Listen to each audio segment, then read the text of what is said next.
So now you understand the importance of page speed and that the magic number is 3 seconds, it's time to figure out how long it takes your website to load. So we can do this very easily using a free online tool called GTmetrix. So simply head over to gtmetric.com and you'll land on a page that looks similar to this.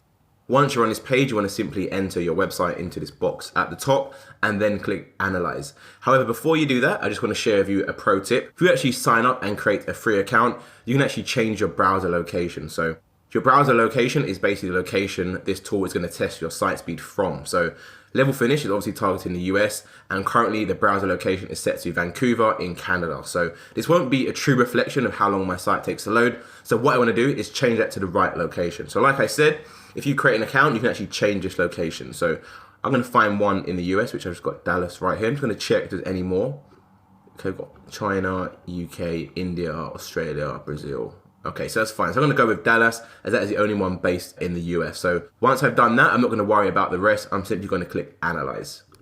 So what GTmetrix is going to do now is going to go out and pretend the browser is actually going to be in Dallas in the US, and then it's going to visit my site and see how long it takes to load. So let's wait for the information to come through now.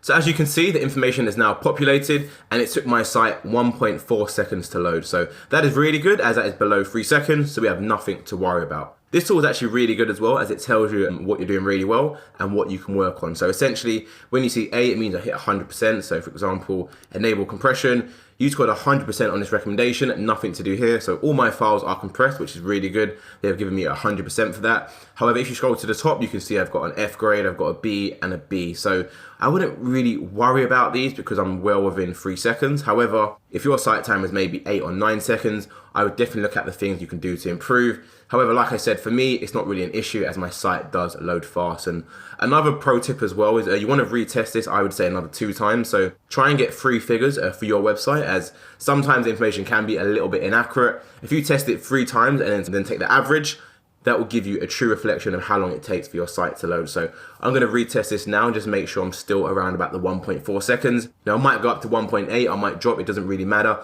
As long as I don't see like 9 seconds here, for example, in the second test, then I have nothing to worry about. So again, I've got 2.3 seconds, that is still well under 3 seconds. I'm going to do one more retest just to make sure the last number is still going to be under 3 seconds. Again, the more times you test it, the more reliable your information is going to be. So I do recommend you test it at least 3 times when it comes to plugging your website in. So as you can see, the third result has just come in now and it's 2.2 seconds. So again, that is well under 3 seconds, so nothing to worry about at all, guys. Okay, let's dive into the next section of website hosting and servers.